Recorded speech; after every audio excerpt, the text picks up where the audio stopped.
कहीं से भी मतलब लॉजिकल नहीं लगेगा। भारती मेहता जेडीयू की तरफ से हमारे साथ बनी हुई है। भारती मेहता, आपसे सीधा सवाल, क्योंकि इस्तीफों को लेकर लगातार राजनीति हो रही है। जब ये रेलवे का एक्सीडेंट हुआ तो आपने सीधा अश्विनी वैष्णव का इस्तीफा मांग दिया, लेकिन अब भागलपुर में पुल गिरा है, अब किसका इस्तीफा होना चाहिए? देखा जाए, आपने जो कहा कि रेल मंत्री जी का हमने इस्तीफा मांगा, निश्चित तौर पर ये 3 भारतीयों की मृत्यु का सवाल है। और मृत्यु नहीं, अगर मैं इसे चूक मानूं, खैर वो तो रिपोर्ट आएंगे तब पता चलेगा। और अगर किसी चूक की वजह से हुआ है तो ये विषय पहला विषय है आजाद भारत में, जब भारत के रेल मंत्री का, अभी बीजेपी के प्रवक्ता कह रहे थे कि आदरणीय मोदी जी गए, आदरणीय वैष्णव जी गए, आदरणीय धर्मेंद्र प्रधान जी गए, मगर भारत के रेल मंत्री का को ये नहीं लगा कि मैं इन तमाम चीजों की जिम्मेदारी लेते हुए कम से कम आदरणीय नरेंद्र मोदी जी के सामने जाके कहूं कि मेरा इस्तीफा स्वीकार करें। वो वेट कर रहे हैं कि कोई एक पदाधिकारी, कोई एक छोटा सा कर्मचारी जो शायद तृतीय या चतुर्थ वर्ग का होगा, उस पर सारा दोष मढ़ दिया जाए और उसको बलि का बकरा बनाया जाए और फिर सारी चीजें लिपापोती हो जाएंगी।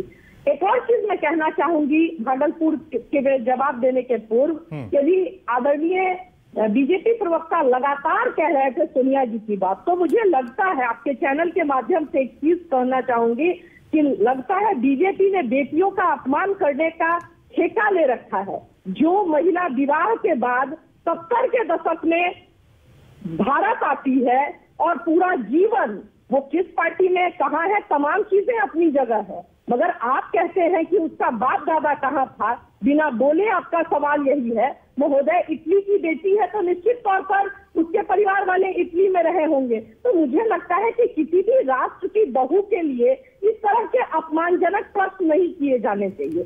जहां तक भागलपुर का सवाल आपने रवि जी उठाया, एक बार बताना कि उन्होंने भारतीयता कब स्वीकारी, उन्होंने भारतीय नागरिक बनने का डिसीजन कब लिया, वो आई किस वर्ष और किस वर्ष पे वो नागरिक बनी? जरा एक बार नहीं, जदयू की प्रवक्ता, अगर हिम्मत हो तो बताना कि कब वो नागरिक बनी और कब वो शादी करते हैं, एक बार। हालांकि ये चर्चा का विषय नहीं है, मैं वही कह रहा हूं। ठीक है। और अगर आप मेरे माँ बाप पे सवाल उठाएंगे कि मेरे माँ बाप कहाँ थे आजादी की लड़ाई में, तब वो ठीक है, क्योंकि मैं एक भारतीय मुसलमान हूँ। अगर कांग्रेस पार्टी मुझ पर ये सवाल उठाएगी कि तुम्हारे बाप दादा कहाँ थे, तब ये आपके लिए सुनने के लिए गवारा है। अगर सोनिया गांधी के परिवार के विषय में पूछा तो आपको बड़ा पेट में दर्द हुआ। अब बताइए सोनिया गांधी की भारत में शादी करके कब आई और कब उन्होंने नागरिकता ग्रहण किया? हिम्मत है तो बताइएगा, आज हिम्मत है तो बताइएगा। बेटी का संबंध उसके ससुराल से जुड़ता है, उसके बाद ही वो उस देश प्रदेश, उस गांव, उस शहर के लिए उत्तरदायी होती है। अच्छा। अब आप पूछेंगे कि हमारे दादाजी का क्या था? ठीक है भारती जी,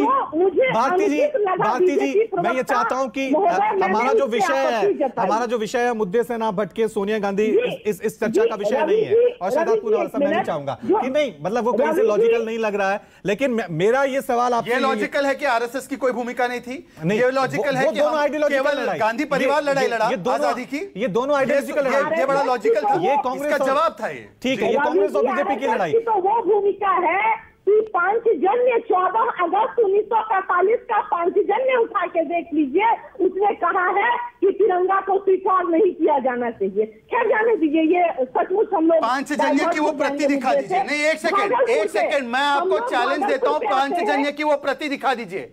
अभी इसी वक्त वो पांचजन्य की कॉपी दिखाइए जहां पर ये कहा गया है। मैं आपको चुनौती दे रहा हूं, आपने एक फैक्ट वाली बात रखी है, ये कोई भागलपुर का पुल नहीं है कि गिरा के भाग जाइएगा। बताइए वो पांचजन्य की कौन सी कॉपी थी, बताइए अभी के अभी दिखाइए पांचजन्य की कॉपी।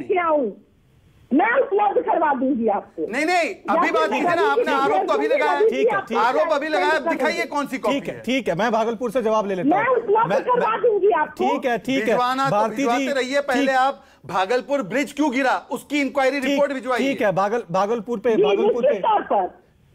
पे जवाब दीजिए, किसका इस्तीफा होना चाहिए, कौन जिम्मेदार है, क्या एक्शन लिया गया? भागलपुर में जो निर्माणाधीन पुल जो सुल्तानगंज से खगड़िया के बीच बन रहा था, वो ध्वस्त हुआ और हमारे मुख्यमंत्री आदरणीय नीतीश कुमार जी ने स्वयं आगे आकर कहा कि उसमें जो भी टेक्निकल मिस्टेक हुए होंगे या जो लोग उसके लिए उत्तरदायी हैं उन तमाम चीजों की जांच होगी और जो भी इसमें एक्यूज पाए जाएंगे उस पर सम्यक कार्रवाई होगी। मगर इसके साथ मैं एक और सवाल कहना चाहूंगी रवि ठाकुर जी कि गुजरात में मैसी पुल हादसा हुआ था, 135 लोग मरे थे, आज तक उस पर तब गुजरात में बीजेपी की सरकार थी और आज तक से आज तक वहाँ बीजेपी की सरकार है। ये पीछे देख सकते हैं।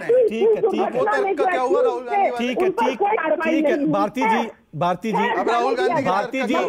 जी भागलपुर में जो पुल हादसा हुआ, जो पुल निर्माण, यही तो मैं सवाल पूछ रहा हूँ भारती जी। एक ही साल में 2 बार गिर जाता है और वही कंपनी बिहार के अलग अलग जगहों पे हाईवे पुल निर्माण कर रही है और कोई कार्रवाई नहीं, और बयान इस तरह से कि ये गिरा है या गिराया गया है, ये भी सस्पेंस बना हुआ है अभी तक। रवि जी एक मिनट, रवि जी ठीक है, हाँ जवाब रवि जी। ऐसा है कि जब वो पिछली बार उसका एक पोर्शन जब गिरा था तो आईआईटी रुड़की की टीम आई थी और रुड़की की टीम ने रिपोर्ट किया था और जो वजह दिया था उस वजह के बाद फिर उससे आगे दूसरे पोर्शन में काम हुआ था और जो पोर्शन डैमेज हुआ था उस पर जो रोक लगा था वो रोक आज तक वहां नहीं स्टार्ट हुआ क्योंकि पुल की लंबाई 3.4 किलोमीटर है, तो इसलिए और पुलिस में जो लेकिन भारती जी बड़ा सिंपल सवाल है, 1700 करोड़ बर्बाद हुए बिहार की जनता के, आम लोगों का वो पैसा था,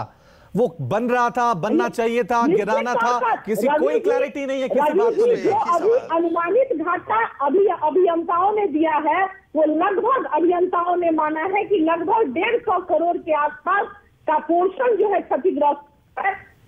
ठीक है मैं एक वाक्य केवल ये रुड़की की रिपोर्ट ने कहा था पूरे स्ट्रक्चर को डेमोलिश करना पड़ेगा, डिजाइन फ्लॉ है, ये केवल क्षतिग्रस्त स्पैन को चेंज करने की बात कर रहे हैं। इसका मतलब कि इतनी उत्सुकता से आज भी उस कॉन्ट्रैक्टर को बचा रहे हैं, इसी से पता चलता है कि इनकी मंशा क्या है। अगर एक पुल 2 बार गिरता है, बनना था मार्च 2020 में, आज उसमें भी डिले हो चुका है, उन पर पेनल्टी डालने के बदले अब मैडम बोल रही है केवल क्षतिग्रस्त पोर्शन को चेंज करेंगे, इसका मतलब कि और जानों को खतरे में डालेंगे। ठीक है, संजय शराफ आरएलजेपी की तरफ से हमारे साथ बने। संजय शराफ, क्योंकि